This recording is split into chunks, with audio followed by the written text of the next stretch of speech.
All right, this is Gabe, Ets-Hokin, and Alan Lapp of CityBike Magazine and MotorcycleDaily.com. And we ride motorcycles so you don't have to. Absolutely.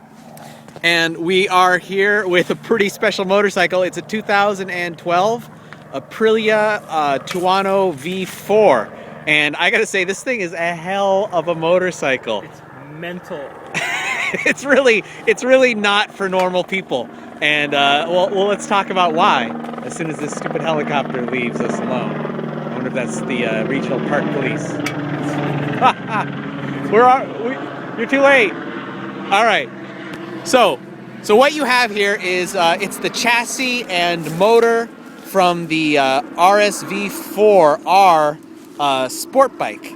And so they did the Street Fighter thing to it, and they did the Street Fighter thing to it in Aprilia style, which means slightly different tune on the engine, but same brakes and suspension with some tuning changes. So the motor, of course, is cool as hell. Now, I don't know the specs off the top of my head. You have to go Google them or read the article on CityBike.com or MotorcycleDaily.com. And since you're on YouTube already, you could just Google it. Or yeah, you're already on YouTube, for God's sake. All right, but the motor is a little bit spec'd down from the 165 odd horsepower motor on the RS-V4, which is more than enough for normal people to use on the street. So I think different cam timing, different electronics. So what it did is that it moved the power band way down on the RPM range. So essentially you've got a power band that goes from about 3,000 RPM and then it just keeps going. I don't know. It's like the power band starts right at the starter button, pretty much. Yeah. He's been waiting all day to say that. Yes. However, what's remarkable about the motor, it's nice, smooth power delivery. It's ridiculously powerful mid-range. It's just a great motor. But it also has the Aprilia, whatever they call it, the Aprilia electronics package, which includes the clutch control, wheelie control. So you have your power clutch, so slipper clutch essentially. You have wheelie control, and the power clutch works really well. Basically, it's as smooth as you can do if you've been riding motorcycles for 40 years. So it's very impressive. You just tap the shift lever and it shifts up. Don't have to cut the throttle. Don't have to touch the clutch. It's super smooth when you do it on the gas. It's amazing. So let me show you the menu. So there's the power clutch. There's an 8-position traction control, which works brilliantly. Which works very nicely. And then there's also something called launch control that keeps the front end down when you are making a racetrack start.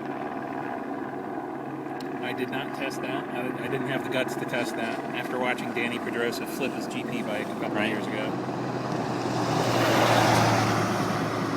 So here's the APRC settings. So there you see you can change the launch settings or the wheelie control settings, and that really uses the electronics, uses the fuel injection, uses the wheel spin sensors to keep the front end of the bike down, to give it maximum traction, so that you can just open up the throttle and just essentially dump the clutch and go. Yeah. So that's a great thing for a race start. And it also has a lean angle sensor, if I recall correctly. Right, there's a bank angle sensor like the BMW system and like all the modern traction control systems.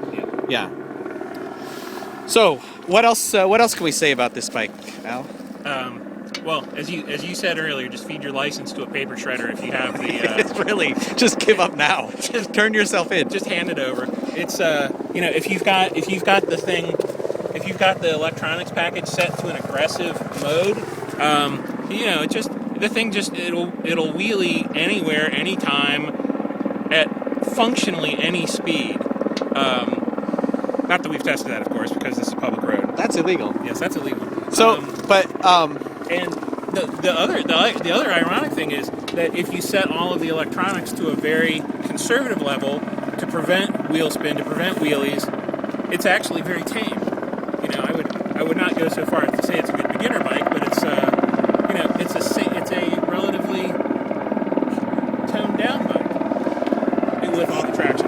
Yeah, let's be clear. This is not a beginner motorcycle. It's not even an experienced rider motorcycle. I mean, really, I rode the RS-V4R, and I'd say that's a motorcycle that's pretty much a good bike if you're already a top-ranked professional road racer. Right. Very advanced motorcycle. This is a little toned down. It's a little more street-friendly, but it's a very capable sport bike.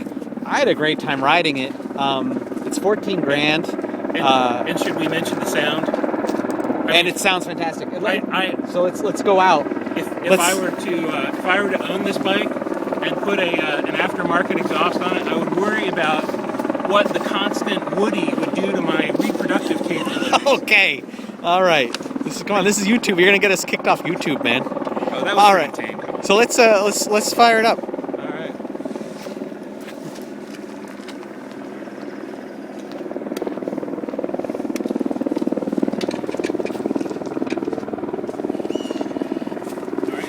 Go for it.